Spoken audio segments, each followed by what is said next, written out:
संगम नगरी प्रयागराज की यमुना पार इलाके में भूमाफिया धीरे धीरे सक्रिय हो रहे हैं। विधानसभा चुनाव आते ही भूमाफिया अपना रंग दिखाना शुरू कर दिए हैं। अधिकारियों की मिलीभगत से सरकारी जमीनों पर भूमाफिया कब्जा कर रहे हैं। यह पूरा वाकया यमुना पार इलाके के खीरी थाना क्षेत्र का है, जहां सैकड़ों सालों से बह रहे प्राकृतिक नाले को पाट कर भूमाफिया प्लाटिंग करने के फिराक में है। खीरी थाना क्षेत्र का खपटेहा गाँव में 100 साल से भी ज्यादा पुरानी बरसाती नाले को पाटा जा रहा है। बाढ़ कार्यखंड के सिंचाई अभियंता अनिल कुमार ने मौजूदा एसडीएम और खीरी थाने के एसएचओ के ऊपर भूमाफियाओं से मिलकर नाले को पटवाने का आरोप लगा रहे हैं। वीडियो में साफ तौर से देखा जा सकता है कि पुलिस की मौजूदगी में कई जेसीबी मशीनें और ट्रैक्टर ट्राली लगाकर नाले को पाटने का काम किया जा रहा है। इसके साथ ही विरोध करने वाले को पुलिस हिरासत में भी ले रही है। भूमाफियाओं के नाले पाटने का विरोध गांव के साथ ही आसपास के लोग भी कर रहे हैं। पिछले लगभग 4 साल से भूमाफिया सिंचाई विभाग पर दबाव बना रहे थे कि नाले को डाइवर्ट कर दिया जाए, लेकिन सिंचाई विभाग ने जब यह काम नहीं किया तो भूमाफिया मौजूदा एसडीएम और खीरी थाने के सहयोग से वर्षों पुराने नाले को पाटने का काम कर रहे हैं। लगभग 45 वर्ष पुराने नाले पर बने पुल से यह साबित होता है कि नाला वर्षों पुराना है। इस नाले से बरसात के समय में लगभग 2.5 लाख क्यूसेक से अधिक पानी बहता है। ऐसे में नाला पटने के बाद बरसात में आसपास के क्षेत्रों में बाढ़ का खतरा मंडराने लगेगा। बाढ़ कार्यखंड को इस बात की चिंता सता रही है कि नाला पटने के बाद आसपास की मुसीबतें बढ़ जाएंगे। ग्रामीणों ने नाला पाटने की सूचना जब सिंचाई विभाग को दी तो सूचना पर पहुंचे अवर अभियंता ने कार्य को रुकवाने का प्रयास किया, लेकिन जब जेसीबी मशीनें नहीं रुकी तो लोगों को बाढ़ से निजात दिलाने के लिए अवर अभियंता जेसीबी के सामने लेट गए। हालांकि अवर अभियंता ने वीडियो में यह भी आरोप लगाया कि उसे धमकियां दी जा रही हैं, साथ ही नाले के आसपास न भटकने की भी हिदायत दी जा रही है। अवर अभियंता अनिल कुमार ने बताया कि वह माफियाओं के द्वारा पिछले 4 वर्षों से लगातार समय समय पर अनैतिक ढंग से नाले को बंद करने का प्रयास किया जा रहा है, परंतु हर बार असफलता ही हाथ लगी है, जिसके बाद उन्हें डराया धमकाया जा रहा है। यह नाला पूर्ण रूप से प्राकृतिक है और पूर्णतः सत्य है। यहाँ पर किसी भी प्रकार का कोई नया निर्माण कार्य नहीं किया जाना चाहिए। फिलहाल अवर अभियंता के विरोध का मंडलायुक्त ने संज्ञान लेते हुए कहा कि इस पूरे घटनाक्रम को संज्ञान में लेते हुए नाला पाटने का काम तत्काल प्रभाव से रोक दिया गया है। इसके साथ ही एडीएम स्तर के अधिकारियों को मुख्यालय से मौके पर भेजा गया है। जांच के बाद जो भी अधिकारी दोषी पाए जाएंगे उनके खिलाफ सख्त कार्रवाई की जाएगी। साथ ही जिला अधिकारी को यह आदेश दिया गया है कि नाले को यथास्थिति में कायम किया जाए।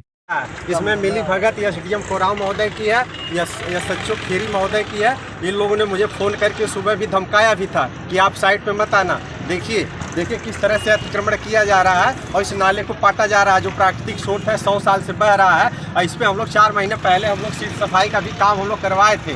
इस तरह से जबरदस्ती की जा रही है और यहाँ जनता का भी नहीं सुना जा रहा है। गांव वाले बताते हैं कि 100 साल से यहाँ पानी का जो बहाव हो रहा है और ये हमारी बेलन से 45 साल पहले ही पुलिया बनी है।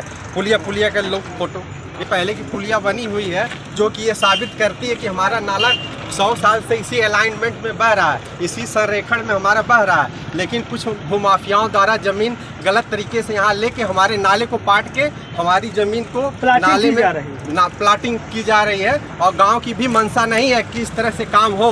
लेकिन इसमें एसडीएम कोराव महोदय या सच्चो खीरी महोदय का योगदान है कि ऐसा किया जा रहा है। और हमारे बाढ़ खंड सिंचाई विभाग के मुझको खुद धमकाया गया सुबह, इस तरह से कहा गया है कि आप ज़्यादा इंटरेस्ट न लीजिए। और ये प्रकरण 4 साल से चल रहा है। जब रुपेश भगवानी और संजय श्रीवास्तव, सुनील श्रीवास्तव जी ने जमीन 2017 में लिया था, तब से वो लोग हम लोगों के विभाग में आके ये बात कहते थे कि आप लोग मान जाइए, नाला इधर कर दीजिए उधर कर दीजिए। हम लोग कहा नहीं, जो प्राकृतिक स्रोत है वो वैली लाइन पे बहता है, वहाँ का पानी पूरे इतने गाँव का बहता है, इसका डिस्चार्ज 250 क्यूमेक हो जाता है बरसात के दिनों में। तो इसलिए जनहित का मामला है, जनहित का मामला है। इसलिए हम चाह रहे हैं जो हमारा प्राकृतिक नाला है वहीं रहे, उसे छेड़छाड़ न की जाए। और निवेदन है कि हमें सपोर्ट करें और हमारे विभागीय अधिकारी या उच्च अधिकारी से भी निवेदन है कि ऐसा न किया जाए। देखिए, मामला मुझे कल दोपहर में जानकारी मिली थी, तो उसको तत्काल प्रभाव से उसका कार्य रोक दिया गया है। जो भी पटाई का कार्य चल रहा था वहाँ पे मौके पे आज हमने एक उच्च स्तरीय टीम जो एडीएम स्तर के अधिकारी हैं उनको और एक हमारे जो एसडीएम स्तर के अधिकारी उनको यहाँ से भेजा गया है, मुख्यालय से भेजा गया है। वो वहाँ पे मौके पे हैं। पूरी इसकी डिटेल विस्तृत जांच की जाएगी और उसमें जो भी दोषी हैं, हमारे शासन के यदि कोई अधिकारी दोषी पाए जाते हैं उनके खिलाफ कठोर कार्रवाई की जाएगी। ये निर्देश मैंने दिए हैं। सर, सबसे बड़ी बात यह है कि 250 क्यूसेक पानी को वो बाढ़ के समय पर नियंत्रित होता है इस नाले पर। मुझे पूरी जानकारी है इस चीज़ की। उस नाले को मैंने जिलाधिकारी को निर्देश दिए हैं कि जैसे नाला पूर्व में था उस स्थिति में उसको रिस्टोर किया जाएगा।